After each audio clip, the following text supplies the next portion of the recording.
né? Tem que gravar vídeo. Negócio aqui. Minhas anotações, cara.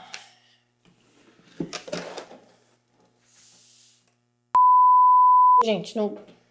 Gente, como que gravam um vídeo desse numa tamanho cheio de entendeu? Não tô entendendo. Ô, Giba!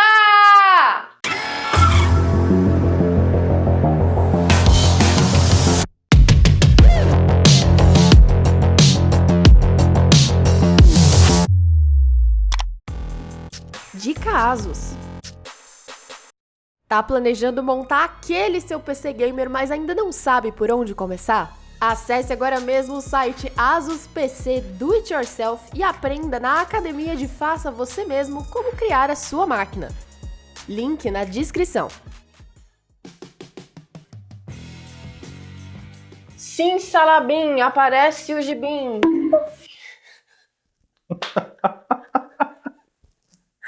Fala, galera. Fala, galera aqui do canal da ASUS Brasil ROG, eu sou a Letícia Vexel e hoje a gente tá aqui com o Giba, nosso especialista aqui da ROG. Oi, Giba. Tudo bem? Pra gente falar desta placa gigantesca, pesadíssima, maravilhosa, extremamente high-end, né, Giba? Pra quem é realmente aí um entusiasta de montar computadores, que é a ROG Crosshair X770E Extreme. Essa belezura que temos aqui, né? Temos aí plataforma nova, né? Chegando no mercado. É verdade, a gente tem aí, para começar, vamos falar justamente, né, dessa questão toda de processador, de socket, né, e de chipset também, que tem tudo a ver, né, Giba? Exato, então vamos lá, a gente tem uma plataforma nova da AMD, que é um socket novo AM5, que trouxe tudo novo. Então eu tenho chipset X670E, com suporte ao PCI Express 5.0, eu tenho um socket novo que é o AM5, que ele é totalmente diferente, né, do que a AMD utilizava até hoje, porque até então os processadores AMD é o que tinham ali os pinos, né, as perninhas que o pessoal fala. Mudou o pininho aqui mesmo, gente. Dá pra agora, gente visualizar que tá bem diferente. Esse cara aqui é um socket do tipo LGA, né, onde os pinos são na placa-mãe. E aí trouxemos DDR5 para a plataforma, que DDR5 ainda é uma coisa nova no mercado, né? Até então só tínhamos uma plataforma no mercado com essa especificação e agora a linha AMD trouxe essa inovação.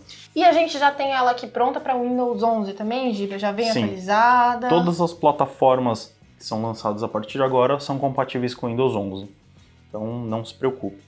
Bom, a gente também está falando de uma placa grande, né? A gente tem aqui um tamanho EATX que tem mais ou menos aí 30 centímetros por 27, né, Giba? Exato. Então a gente está falando de uma placa que vai precisar de um gabinete maior, mas que também entrega uma potência maior, né, em relação a outras placas. Vamos dizer, né, essa placa é o topo de linha da linha Crosshair.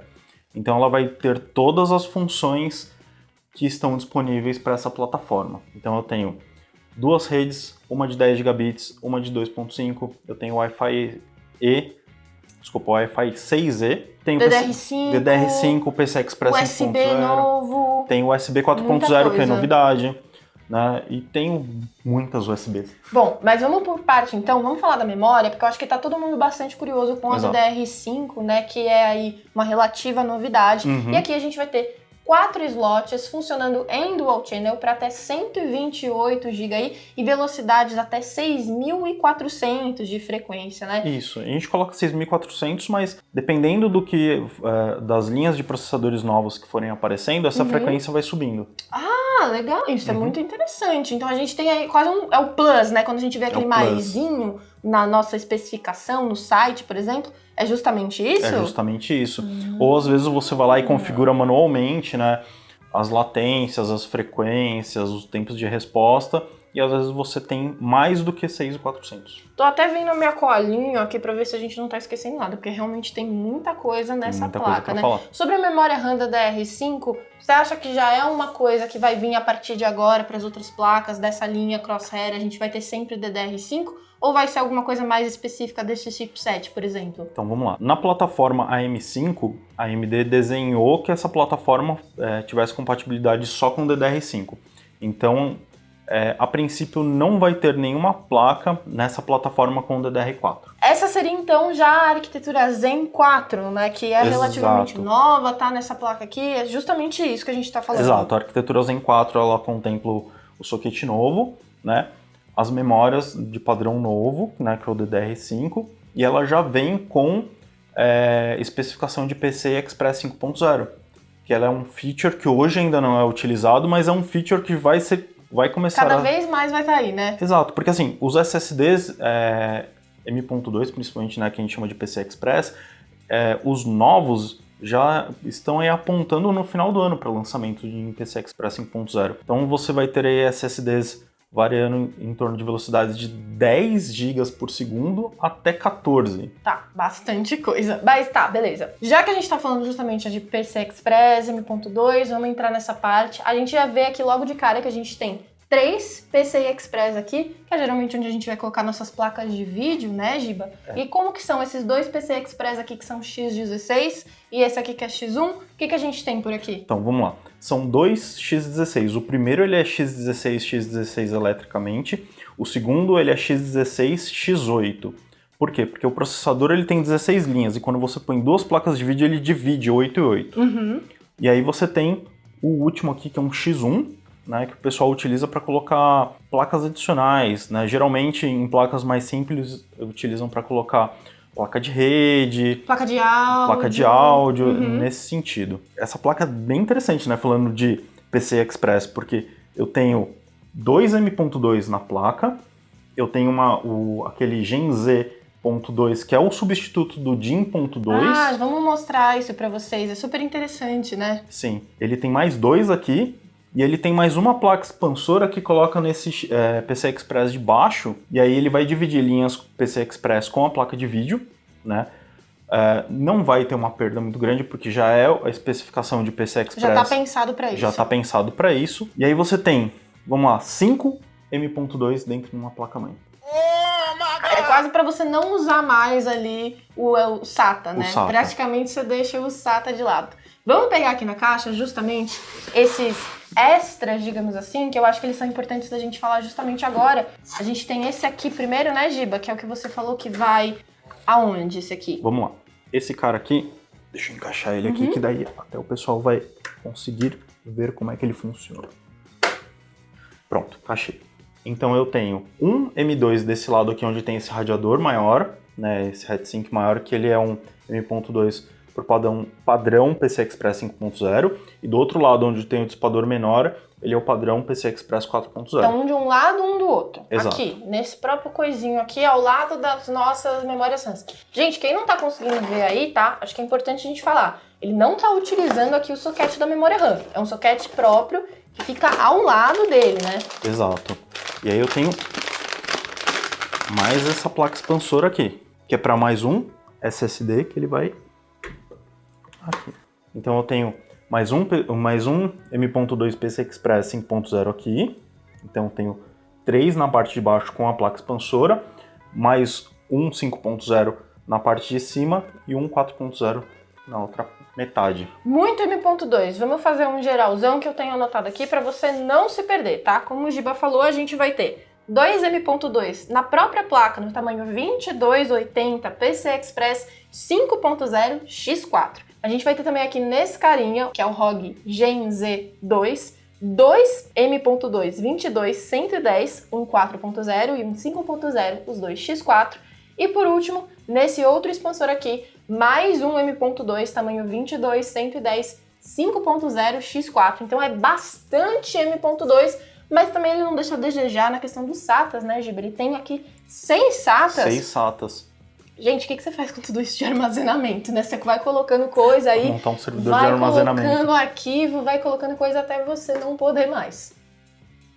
A gente tá falando, né, justamente dessa conectividade, desse tanto de porta, e a gente tem mais portas ainda, além da SATA, além da M.2, a gente também tem muito USB nessa placa, né, Giba? Tem muito USB. Muito USB. Para além da parte aqui de trás, gente, a gente vai ter 10 portas diferentes de USB espalhadas por toda essa placa, de níveis diferentes, gerações diferentes, né, Giba? Você consegue dar um overview pra gente mais ou menos do que a gente tem? Vamos lá. O mais legal e o principal é essa daqui, para USB-C frontal, eu tenho uma porta Power Delivery 60 watts. Para chegar nos 60 watts, eu preciso colocar a alimentação extra. Ah, tem um pininho aqui do lado, gente, de 6 pinos que precisa especificamente estar conectado para ele funcionar. utiliza a pinagem do PCI Express, da placa de vídeo de 6 pinos. A gente vai ter, além dessas portas que o Giba já falou, 2 portas 3.2 de primeira geração para gerar 4 USBs 3.2 de primeira geração. Eu tenho mais 2 portas USB 3.2 Gen 2 internas. Depois mais 2 portas USB 2.0 para gerar 4 portas USB 2.0. Exato. Então É muita porta. Fora que no painel traseiro não temos painel mais traseiro, vamos 12 falar. portas USB. Vamos falar justamente de painel traseiro aqui, porque a gente vai ter bastante coisa, então vamos lá. Primeiro a gente vai ter o botão BIOS Flashback e também o Clear CMOS. Depois a gente tem 9 portas USB 3.2 geração 2, 8 delas tipo A e uma delas tipo C. 2 USBs 4.0 tipo C. E por fim, um USB 3.2 geração 2x2 tipo C também. Além disso, também temos 2 portas de Ethernet, uma de 10 gigabit e uma de 2.5 gigabit. Também temos 2 anteninhas para Wi-Fi 6E e Bluetooth. E por fim, os conectores de áudio. Bom, Giba, com esse tanto de coisa, esse tanto de conectividade, eu fico até com dúvida de qual seria a fonte ideal para a gente ter aqui, já pensando só no uso dessa placa. Lógico que a gente vai ter mais coisas no setup para fazer o cálculo total, mas aqui, o que seria ideal para a gente começar a pensar no tanto de energia que isso aqui vai usar? Então, vamos pensar o seguinte.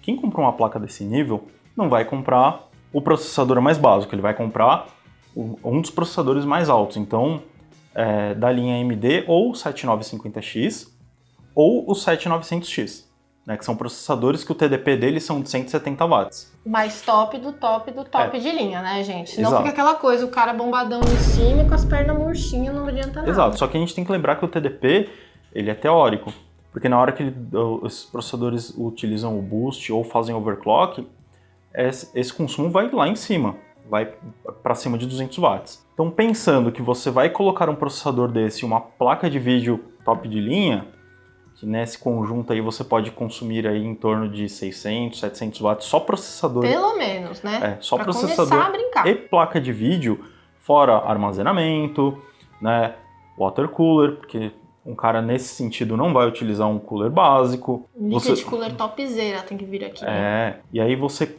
começa a colocar quantidade de fãs, o gabinete tem que ser bem refrigerado. Eu calcularia assim, para montar um setup bem equilibrado, né, com um bom processador, uma placa de vídeo sentido, top, né, faz sentido, começaria com 1000 watts. 1000 watts. Começamos com 1000 watts aqui, quem dá mais, quem dá mais.